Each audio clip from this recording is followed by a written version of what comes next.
Look at me and tell me I don't look like a chicken right now. Like, what is that? Okay. Anyway. What's up, guys? I'm back at again with another video. Don't forget to like, comment, and subscribe.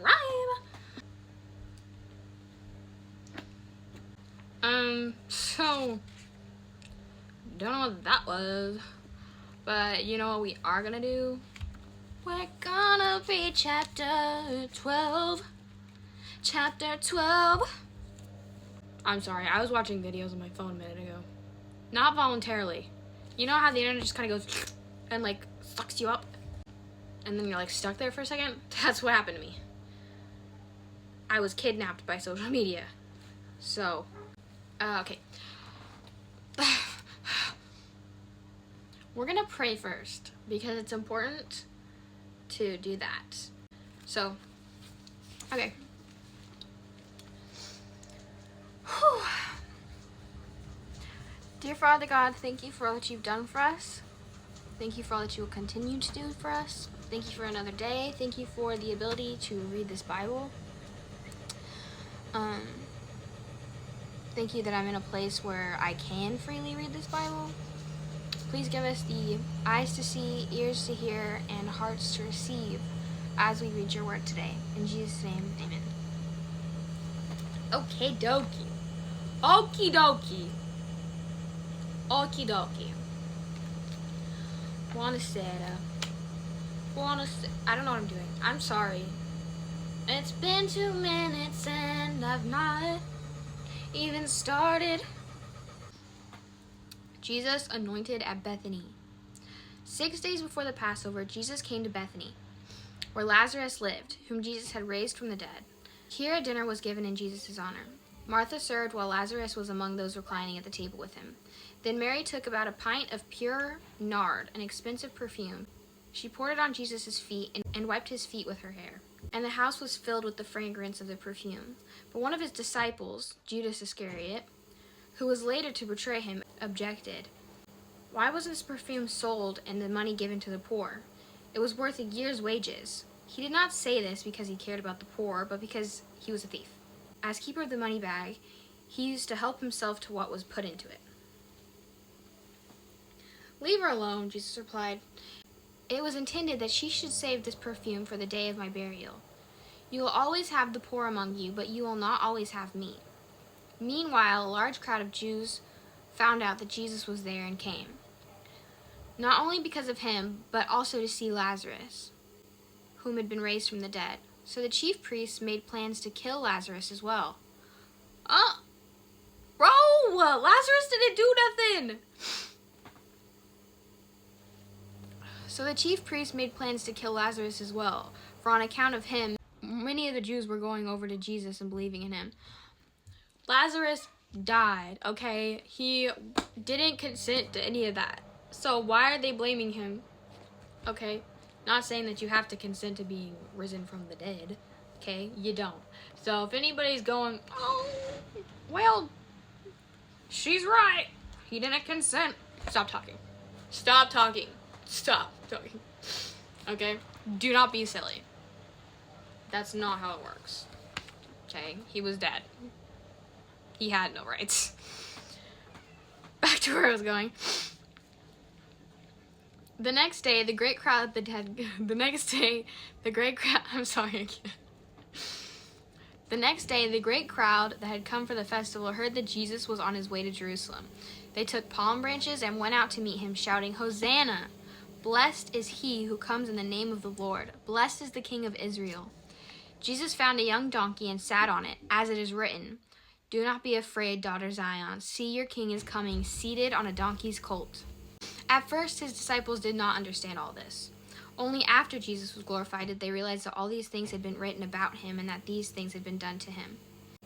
Now the crowd that was with him when he called Lazarus from the tomb and raised him from the dead continued to spread the word. Many people, because they had heard that he had performed this sign, went out to meet him. So the Pharisees said to one another, See, this is getting us nowhere. Look how the whole world has gone after him. As they should. As they should. Go get Jesus. Go be with Jesus. Follow Jesus. Believe in Jesus. Not go get Jesus. I wasn't rooting for the Pharisees. No. Boo Pharisees. But also, if they hadn't done it, then they were supposed to, because they had to. What a complication. What a complication. Boo the Pharisees, but also the Pharisees had to do that. They had to. Because Jesus needed to die for our sins. He chose to. But it was prophesied, so it had to happen. You know what I mean? Now there were some Greeks among those who went up to worship at the festival. They came to Philip, who was from Bethsaida in Galilee, with a request. "Sir," they said, "we would like to see Jesus." "So would I. So would I, buddy, but we don't all get what we want." That's a joke. No, I do want to see Jesus. That wasn't the joke. It was, okay. Philip went to tell Andrew. Andrew and Philip in return told Jesus. Jesus replied, "The hour has come for the Son of Man to be glorified. Very truly I tell you, unless a kernel of wheat falls to the ground and dies, it remains only a single seed. But if it dies, it produces many seeds. Anyone who loves their life will lose it, while anyone who hates their life in this world will keep it for eternal life. Whoever serves me must follow me, and where I am, my servant also will be. My Father will honor the one who serves me. Now my soul is troubled, and what shall I say? Father, save me from this hour? No, it was for this very reason I came to this hour. Father, glorify your name." Then a voice came from heaven. "I have glorified it, and will glorify it again." The crowd that was there and heard it said it had thundered. Others said an angel had spoken to him. Jesus said, "This voice was for your benefit, not mine. Now is the time for judgment on this world. Now the prince of this world will be driven out, and I, when I am lifted up from the earth, will draw all people to myself." He said this to show the kind of death he was going to die. The crowd spoke up. "We have heard from the law that the Messiah will remain forever. So how can you say the Son of Man must be lifted up? Who is the Son of Man?" Then Jesus told them, "You're going to have the light just a little while longer. Walk while you have the light, before darkness overtakes you. Whoever walks in the dark does not know where they are going. Believe in the light while you have the light, so that you may become children of the light." When he had finished speaking, Jesus left and hid himself from them. Even after Jesus had performed so many signs in their presence, they still would not believe in him. This was to fulfill the word of Isaiah the prophet. "Lord, who has believed our message, and to whom has the arm of the Lord been revealed?" For this reason, they could not believe, because as Isaiah says elsewhere, "He has blinded their eyes and hardened their hearts, so they can neither see with their eyes nor understand with their hearts, nor turn, and I would heal them." Isaiah said this because he saw Jesus' glory and spoke about him. Yet at the same time, many, even among the leaders, believed in him. But because of the Pharisees, they would not openly acknowledge their faith for fear they would be put out of the synagogue. For they loved human praise more than praise from God. And I wrote a note that says, "Don't be like them." Then Jesus cried out, "Whoever believes in me does not believe in me only, but in the one who sent me. The one who looks at me is seeing the one who sent me. I have come into the world as light, so that no one who believes in me should stay in darkness. If anyone hears my words, but does not keep them, I do not judge that person. For I did not come to judge the world, but to save the world.